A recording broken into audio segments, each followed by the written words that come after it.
Hand practice کے بارے میں آپ سے پوچھنا چاہ رہا ہوں، لڑکے یا لڑکی، اس کے بارے میں کیا بات کرنا ہی گناہ ہے؟ اور اگر بات کر لی ہے تو اس کی کیا سزا ہے؟ جائز ہے، ناجائز ہے، حرام ہے؟ جی حرام ہے، قرآن میں بالکل واضح ہے. ہم نے قرآن و سنت سے بالکل واضح بتایا کہ سورہ المومنون کے سٹارٹ میں اللہ تعالیٰ نے اہل ایمان کی نشانی بتائی ہے کہ وہ اپنی شرمگاہوں کی حفاظت کرتے ہیں مگر اپنی بیویوں اور کنیزوں. اور کنیزیں ظاہر ہے کہ وہ آج کل ایبسلیٹ ہو چکی ہیں.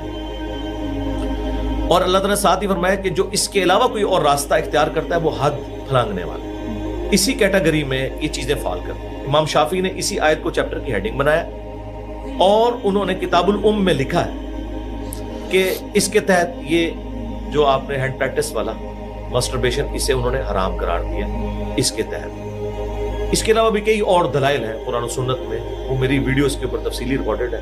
نٹ شیل میں یعنی سمپل یہ ہے کہ یہ حرام ہے